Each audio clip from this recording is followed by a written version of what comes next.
Welcome to the ASUG News Studio. My name is Tom Whalegum, and we're broadcasting live here from ASUG Annual Conference and Sapphire Now 2015.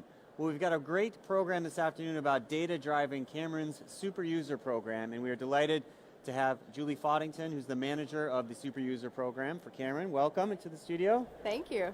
We are going to have some cool talks about what you guys are doing there, some really cool stuff. Also, we have Chris Dowse, who's the CEO of NeoChange. Chris, welcome. Hi, thanks.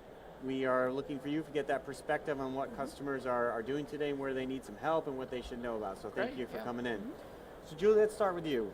Sure. What was happening at Cameron? You can talk a little bit about the program and how that developed, and I'd love to hear that. Sure. So I worked on organizational change management for one of our business transformation projects.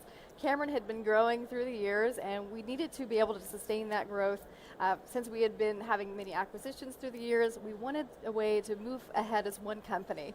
Each of our different divisions and some of the facilities were utilizing different systems. We needed to move ahead with one Cameron, one company, one system.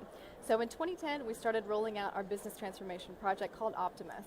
So we were rolling that out, and what was happening is we would move ahead to our other divisions. The divisions that had went live previously would go back to the processes as usual. So we wanted a way to make sure we were getting the sustainment and actually seeing that transformational change.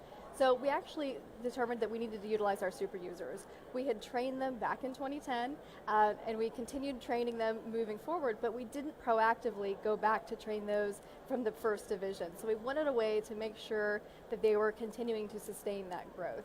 So super users, since we'd already made that investment, they had already been trained, they were a great place to get started with. That's great. I mean, that's a really cool story.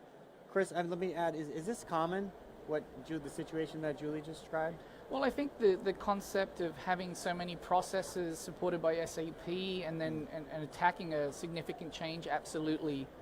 Consolidation of different systems across a global business, absolutely. So definitely those things are. I think that the interesting things about the change program at Cameron is just how dependent it is on the user base of SAP, and that's maybe in a digital world that's not uncommon, but actually making a commitment to work through those users to drive the change, that is unusual. Yeah. Interesting.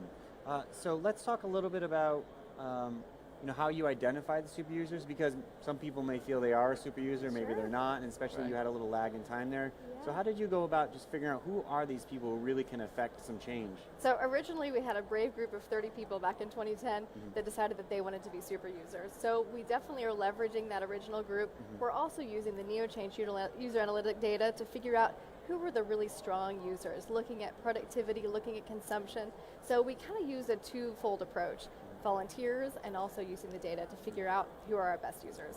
So the data is really interesting, right? Because it used to be like, oh, Jim here, he kind of knows, and if you don't know who Jim is, you're kind of out of luck. And so, but you really took this data-driven approach. Can you talk a little bit about that, and what were the benefits? So the benefits of using data, it takes away the question of, is this person a great super user? So typically companies and managers really get the idea of super users, but they don't know where to go forward with it. So when our management comes to me saying we need to revamp the super user program, and I let them know that we're having a low coverage in a particular area, they say, okay, what next? I can come to them with a report and say, in Azerbaijan, in Béziers, these are your strong super users, these are the people that we need to bring into the program. I love that. That's great. Yeah, I mean, Julie had an excellent stable of super users before we started working together, but things change, and so you've constantly got to refresh your super user program. So being able to actually, as Julie said, to identify those users that are actually super and bring them into your program makes it a lot stronger. And then also, because we're looking at a global workforce, and we're basically looking at their usage all the time, we don't have to wait for them to contact like a help desk or even the super users themselves. We can actually see who's struggling and reach out to them. So it's changed the service model for the organization as well. Absolutely, that's a great point to make. We talked a little bit about this inverted support model. What is that? What does that mean? It means that end users are asked to go to their super users first. So the super users are in the facilities, they understand the data, they understand the product line, they understand their division so much more than IT does. So starting with the super users, it really allows Cameron to leverage the investment that we have put in our SAP implementation. And that therefore produces a lot more benefits down the Exactly. road. Better benefits, better data management, better reporting, better visibility, and overall better process implementation adoption. That's a great point to make. What would you say to ASUG, I'm going to ask both of you and then we'll close out. What would you say to an ASUG member who's like, man, we used to have one, but, Fred left and now, Julie's not doing it anymore. Like, how do they revamp or get this started again? What would your one piece of advice be? So everybody has super users, whether they have a formal program or not. So it's just reaching out into the business and giving them some information that they want to have. So super users naturally want to receive more information. So if you offer them training and a way to get more information, they will come. Great. Chris, anything to Well, add? life goes on after deployment, right? So, and change happens. So I think the concept of being able to constantly look at the usage of the user population and make adjustments from there is just makes complete sense.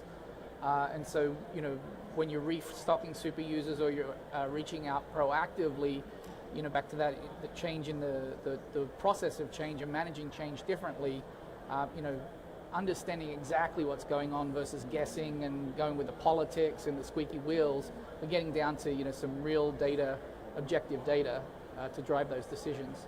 And I think that's a great way to end it. Success of the data can really come through and provide that objective feedback. Great. Well, thank you very much for coming in. Appreciate it. It was nice to talk with you. Thank you. Thanks for having us. For more customer stories like Cameron's, please go to asugnews.com.